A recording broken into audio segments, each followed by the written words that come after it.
Hi everyone, I'm Mackenzie Van Patten. And I'm Charity Daniels. And we are the Daniels team with Keller Williams Realty in Savannah, Georgia. We are, and we have some exciting news to share with everybody. We've ended the first quarter. Can you believe we're 25% of the way through the year? It's crazy. It's been a great year so far. I'm really excited about what our team is doing, even behind the scenes.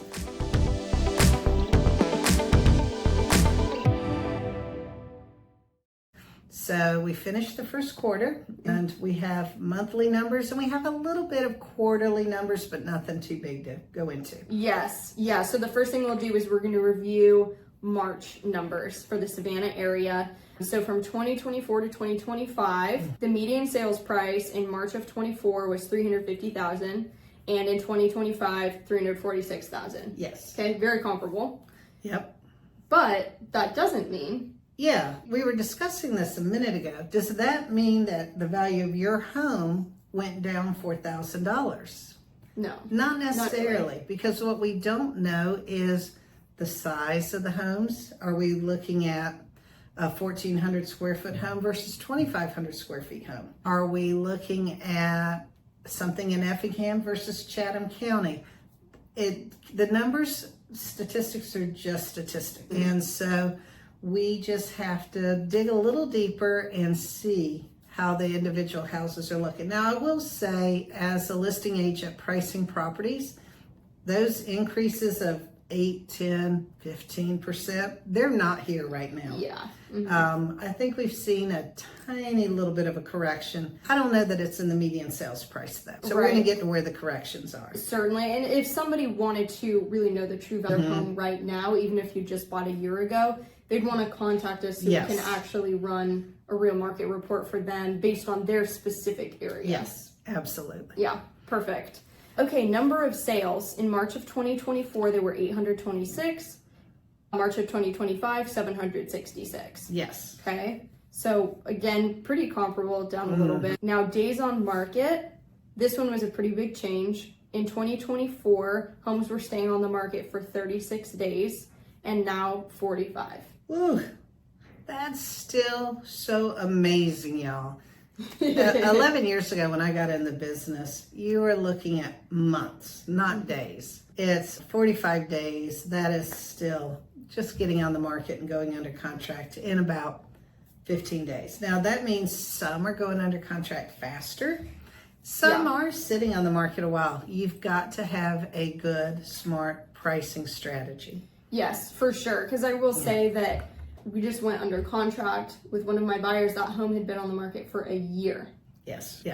One of my other buyers, the homes that they were putting in offers for, they were going in 2 days. Fast. Yes, very quickly. Yep. Those ones were very competitively priced. So it really does depend there. It does. But overall, higher days on market.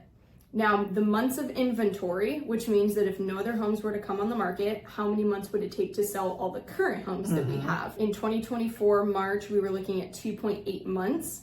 And now, March 2025, 4.5 months. Wow.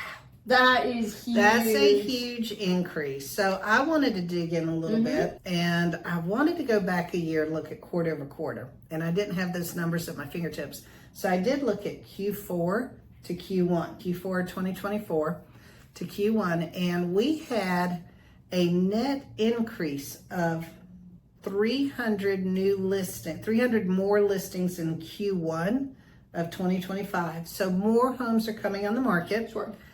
Closed though, we had about 400 fewer closed properties. So that is a net of 700 extra properties that have stayed on the market so far. Sure. Now we did see, I think, a pickup in the last few weeks of activity, and that might take some of that inventory out. It'll be cute. It'll be curious, cute and curious. Super cute. Super cute. Amazing. Totes. Oh my God. So, That was so cringe.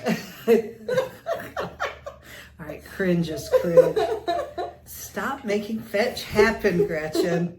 So now that we're done. Anyways. That's a pretty significant increase in inventory. It'll be curious to see how April shakes out and what April and May and how they adjust. Sure. And things get really ramped up in Q2 anyways. They do. People are trying to get their homes all set up before school starts and PCS season will be PCS season. among us. Yes. So all of that's going on. Q2, Q3 tend to be our bigger months. Q4 used to be what I called the investors quarter. And I haven't seen a whole lot of investors the last few years. So it'll be curious to see. I'm starting to hear more and more talk about investment properties again. And so, yeah, I'm really excited about it. Yeah, awesome. So yeah, that's with the months of inventory and inventory new listings compared to closed. Yeah, and then the only other thing that we think, not the only other thing that we think is interesting, but that we wanted to share with you. We're limited in time, or y'all would hear about everything we think is interesting. Everything we think is interesting. The percentage of sold to list price. Now, in March of 2024, seller listed their house at X and it was selling for 100% of what they were asking for on average, right? Of course, there's the sum way higher, way below. Now this year, March of 2025, it's at 98.4%. So still very good for sellers. Still very good. Now, you know what this doesn't take into account, and I wish we had a way to address this. Closing costs. Seller closing contributions. Those are a much bigger thing than they were a year ago. That doesn't account in here. Yeah. So we really want to, sellers are selling their homes. They are paying a little bit more to sell it than they were a year ago. That's what I'm seeing on my side. What about on the buy side? I mean, on the buyer's side, exactly on the flip side of that, I'm seeing that my buyers are getting more covered than they did a year ago. Yep, and that goes back to more inventory. More inventory, more choices. Now, how do you think more inventory helps our sellers? More inventory helping sellers. Before, the sellers had an issue that they were like, if I sell my house, where am I going to go? Where am I going to go? Now they have a lot more options. I have seen my first contingent on the sale of a home in a long time. I haven't seen those in a while. And that gives sellers more options to make moves when they don't want to move twice. Sure. Yeah. Yeah, amazing. And then we've got a big market meeting in a few weeks. Yes. So we'll get more numbers then, and then, gosh, at that point, we're a week into April, so then at that point, we'll have more April numbers.